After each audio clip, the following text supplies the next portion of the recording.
Labas rytas. Mūsų nuotykiai tęsiasi. Po 2 gražių dienų užklupo mūsų audra. Ir šitos salelės mes palikti kaip ir negalime net ir šiandien. Turime laukti geresnio oro, kol nurims audra.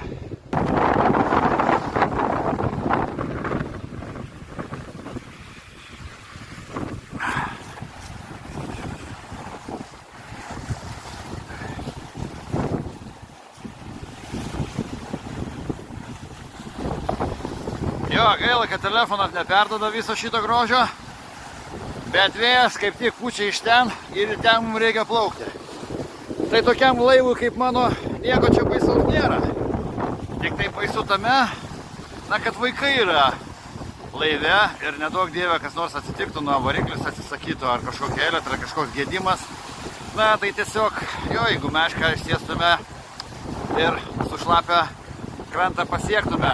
Tiesiog bijau savo senuką laužyti ir šiek tiek dėl vaikų. Tai tiesiog dar vieną dienelę mes liksime šitoje salelėje, kol nurims vėjas. Nes vėjo čia žada šiandieną duoti labai daug. Tai čia turime, va ten ir lyja, ten sninga, pas mumi čia snigo. Žodžiu. Mūsų nuotykiai tęsiasi.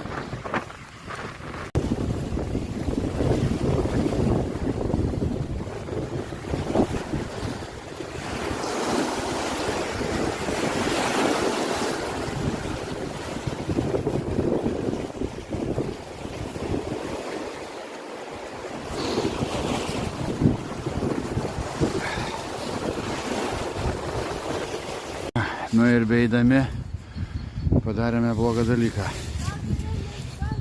Žąsį pabaidome, bet ir ne vieną. Jos va tokiuose dar gyvena, va tokiuose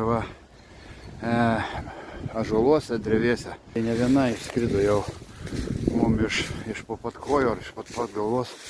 Reiškia, reikia nešdintis iš miško šito dringo, nes paukščiai jau peri, daug jų čia yra ir mes juos čia pabaidome.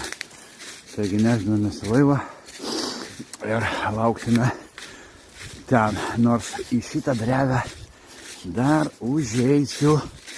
Aišku, negerai aš darau, bet mane tas žingeidumas blemba. Negaliu aš atsispirti, nepažiūrėjęs, kas yra šitoje drevėje. Ne, šita drevė yra tuščia ir joje niekas negyvena. Tai va tokie mūsų nuotykiai.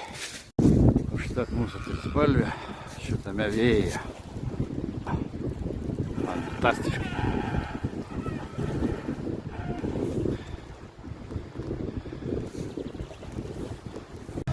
Telefono bėda, kad jis visiškai neperduoda realios situacijoje. Pavyzdžiui, ten, matote, ten yra sninga. Čia pučia nevaikiškai. Bangos nėra tokios didelės. Čia gal kokia pusę metro jos ir tai aukščio. Tai prasme, vėjas švilpia ir nieko tas telefonas neperduoda. Bet čia užstrigome jau nevaikiškai. Mama, žiūrėkite, ką daro. Užkamšo visus tarpus, nes vėjas pučia. Čia iš tikrųjų jau pasidarė pas mus šalta. Ir man šalta, o esmė yra tame, kad maistelis baigėsi, o va štai va ten yra pagautos mano žuvis ir jas reikia dabar išdarinėti, nes kitaip pilveliai labai mums čia gurks. Tai dabar niekaip negaliu prisiruošti, išeiti į čia, nužudyti tą lydeką, išdarinėti ir atsinešti ją kepti, bet teks. Tai Storas čia turbūt žada daryti laivą. Tai va taip ir padarysime. Taigi prisijunkit žmonės neužilgo, pakalbėsim, pasijuoksim iš susidariusios situacijos ir pakalbėsime šiaip apie gerus ir šiltus dalykus, nes dabar turime biškį šaltą situaciją. Storas, žiūrėk, sušalęs visas. Taigi, tuoj susimatysime.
Jezu, juokas juokais nutraukė mūsų pririštą lyną.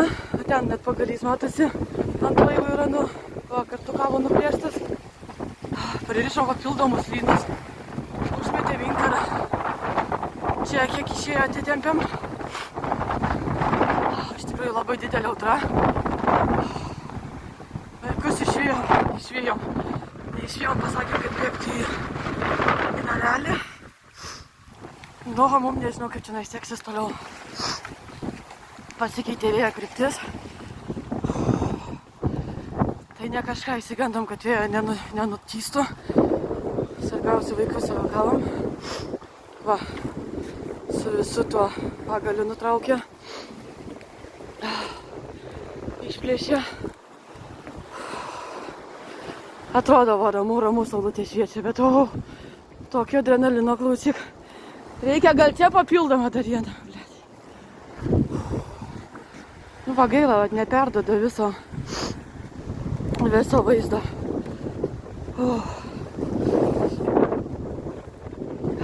Pareišinėja toliau.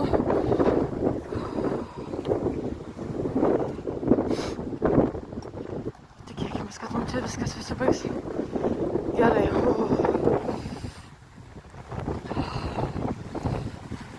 Vėjas šiandien žadamas iki 32 metrų per sekundę.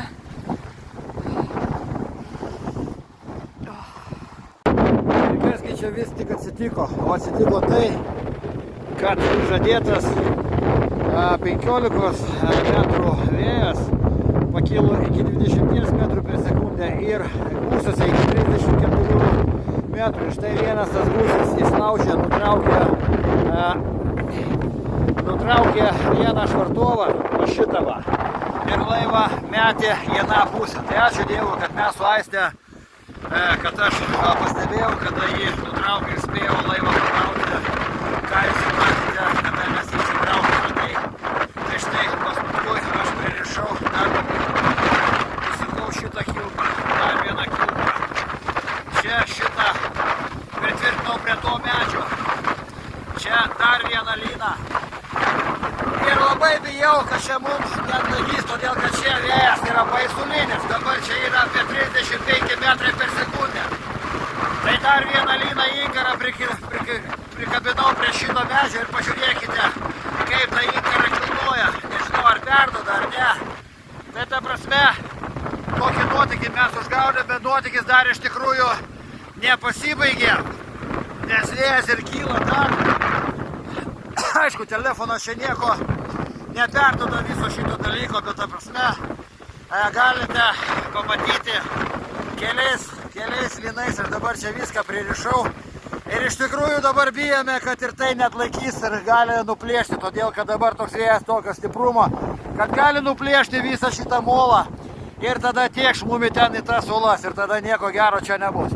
Išplaukti iš čia negalime, todėl kad per daug didelis vėjas yra. Tai štai tokį nuotykį mes čia ir užturėjome. Tai štai dabar taip atrodo sumazgiotas tas laivelis, pririštas mūsų žodžių adrenalino ir emocijų daugiau negu per daug. Ir viskas tai būtų, kaip sakyta, lampački, jeigu laive nebūtų moterų. Bet mūsų moteriškės jau patyrusios, taigi saugiai, sąlyginai saugiai tupime kokpite ir stebime audrą per langą.